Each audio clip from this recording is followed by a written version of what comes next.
All right, welcome to TCI's Tajh's Take. As you can see, this guy beside me, Tajh Boyd, Will Vandervoort. Still Will. Yeah, thank you, man. Steeler Will. Yeah, I like it. Well, still Will, Steeler Will.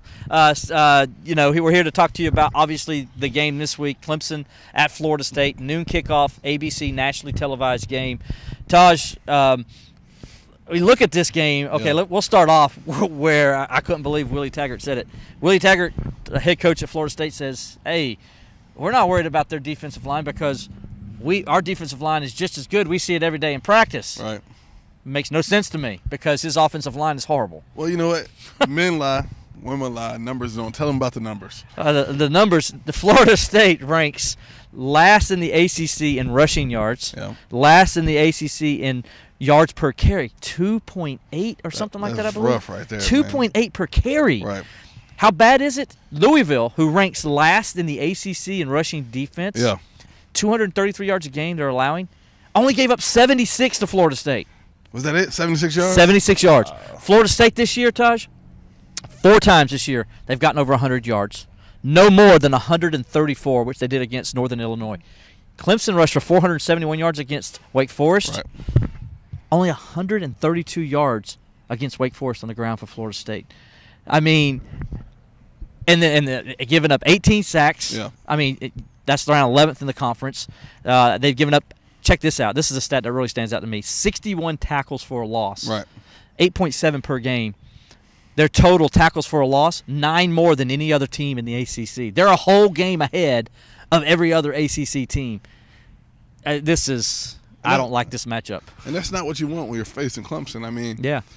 DeAndre Francois has had the unfortunate luck to play against Clemson year after year, with the same caliber of player, and it's never worked out well for him. I mean, the guy's been brutally beaten down in every game he's played in against Clemson. It doesn't look like it's going to change this year, especially knowing that since they can't run the football, their only chance for him to be able to sit back and throw the football. And obviously the offensive line doesn't look like it's going to hold up that well. So no, and Coach Venables, he's going to bring these blitzes and these stunts. And they talked about how, and even Dabo talked about it at Wednesday's practice, that they've improved. They finally look like they've got people in place that know what they're doing better in those situations. And Dabo was sort of nice about it, I thought, but in his own way, read between the lines, he's saying, they kind of put some guys in that kind of know what they're doing in their spots. And that's all he would say. Right. He didn't go on to say they're dominating and they're getting off the line and they're, And then, I was talking to another reporter last week, and she was telling me she covers Florida State as well, and she was telling me she talked to Willie Taggart, and they were talking about the offensive line, and he said on record, well, we just need to get mean. Yeah. So now you read between the lines when a head coach says we just need to get mean. Well, you're a former football player. Yeah. You know what he's talking about. We got way too many friendlies up there. Yeah. And it's tough to again play a team like Clemson in this environment, knowing where Clemson is at. And the only thing that Clemson has on their mind right now is a win and dominate more so than anything. So I mean, the one thing you look at when we talk about statistics is the fact that regardless of the situation, Florida State still has football players.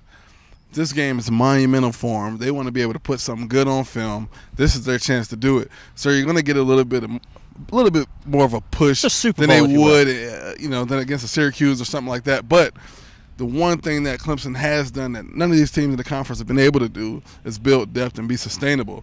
So regardless of the situation, there's only a matter of time before that offensive line wears down and it just becomes just full-on chaos out there. Yeah, and talking about the numbers improving, they gave up 10 sacks the first 3 games of the season. They've given up 8 the last 4. However, the one good they did that against Northern Illinois. They did that against Wake Forest, and they did that against Louisville. Right. But when they played a defensive line that you could say is at least comparable to Clemson's, was Miami. And they gave up 6 sacks. 6 of those 8 sacks came in that one game when they played a very formidable defensive front. I think that's obviously the matchup to watch, and it's going to be the matchup that's going to decide this game for me. Oh, for sure. I mean, Florida State's offense has this whole season been trying to figure out how to play with tempo. If I'm Willie Taggart and I'm the offensive coordinator, this is not one of those games that I want to go try and do that. Let me get back to the basics, call the plays as they are, try to execute them as well as possible, because that's going to be your only chance to go out here, try to create something that they don't know how to make happen yet, and do it against this team is going to just be ugly for them. I'd be surprised if they try to do that if they get 10 points on the board. So, Francois is I think he's a great quarterback. I do too. I mean, the kid can flat out throw the football. He can spin it. But, nobody can continue to play under that type of duress, and I think that's what he's going to get all day. Excuse me. So it's not a night game. Yeah, that's right. This is a 12 o'clock game. He's going to get it all day, yeah. First night game, I keep throwing out numbers for you. The first night game between Clemson and Florida State in Tallahassee, the first day game, I should say, or noon game, kickoff since 1994. 94. I mean, I was 4 years old. Well, thanks for making me feel old. Yeah. I do what I can. But yeah, I mean, that's how long it's been between these two teams have played in Tallahassee at noon. Yeah, we talk about that matchup, and I guess we need to kind of flip it over a little bit, because you mentioned how important it is maybe they don't do tempo, because we saw Wake Forest try to do tempo. Right. Clemson, which I think is going to be the same game plan in this game, because they know it's so bad up front, just like Wake Forest was, that they're just going to try to push that pocket, disrupt Francois, and then just have a field party back there. If that offense can't stay on the field and they go 1, 2, 3, and Florida State's defensive line's good, but when you're playing 80 plays, I'm not saying Clemson's going to score 60. But you're putting that Clemson offense back out there every 3 plays, it could cause problems. Well, and Clemson's strength right now is their rushing game. Mm-hmm. I feel like the offensive line does better when the ball is on the ground as opposed to when it's in the air. I feel like they're more comfortable reaching to the next level, working towards the linebacker position. And, Florida State has players that are able to move. They're shifty. They can compete. But, to be able to do it for 4 quarters is something that they haven't been able to do yet. And, when you got backs like that, Travis Etienne, Adam Choice, Tavian Feaster, Lynn J. Dixon, who will probably start for any other team outside of Boston College in this conference right now. That's tough to do. Knowing what Clemson has on the outside, what Trevor Lawrence has been able to do the past few weeks, and his acceleration, his development. So, Florida State is going to have their hands full more so than any season. Willie Taggart is in for a rude awakening. I mean, this is really a welcome to the conference kind of game for him. Yep. And I think you're going to see a lot, because Clemson's just now kind of getting their irons in the fire. Things are starting to pick up. The steam is starting to move a little bit. So excited to see the continuation of what we've seen in the last few weeks from this offense particularly. But more importantly, I mean, this gives the offensive line another chance to gain confidence, another chance to revamp in the ground game, and continue to improve in the passing game. All right, let's look at the Trevor Lawrence and talk about him. First of all, you're a former quarterback. Those throws he made from the opposite hash, basically 40 yards across the field, throwing a 10-yard out, 10 or 12-yard out to the guys, and throwing it on time, in rhythm. Talk about how difficult, so the fans can understand how difficult of a throw that is. Well, the pro out is probably the most difficult route to throw as a quarterback, mainly because there's so many aspects that go into it. I mean, first off, you got to make sure that your footwork is settled, because if you're off rhythm, the ball could either sail or could die on you. Then there's the timing with the receivers for him to only be able to work with these guys, and the amount of time he has and have that chemistry down is pretty special. He's throwing a 10-yard out, but it's really 40 yards in the air.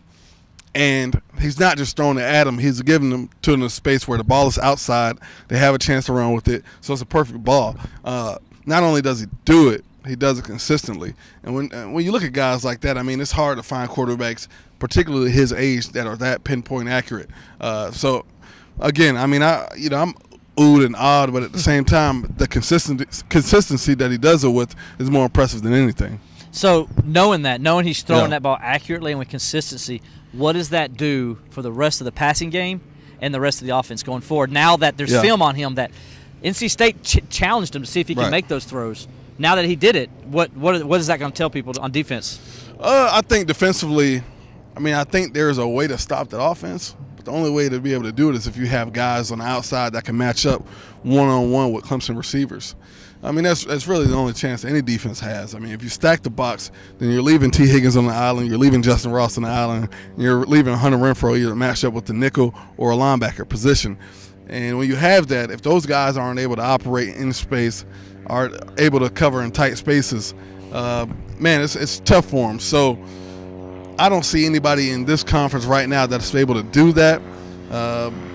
Mainly because they just don't have the skill set out there. I mean, Florida State has guys, but they're not Xavier Rose out here. They're not Ronald Darby. These aren't the same guys that we're used to seeing from Florida State's defense.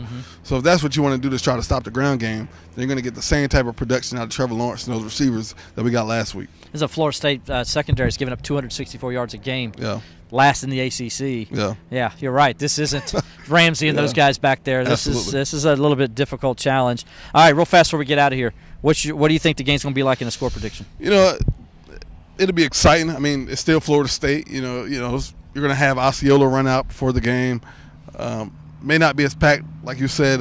It's not going to be 80-something thousand in the stands, but what you're going to get is guys that are going to compete at a high level. They're going to try to play 4 quarters. I don't know if it's sustainable for them. But Clemson ultimately prevails. I think they win 42-14. Wow. Put numbers on the board, cover the spread.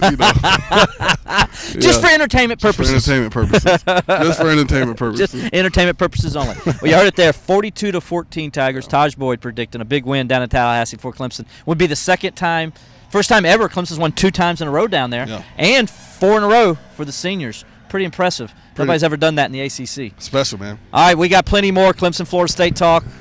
We got plenty more with this guy, too. Stay tuned to TCI for more.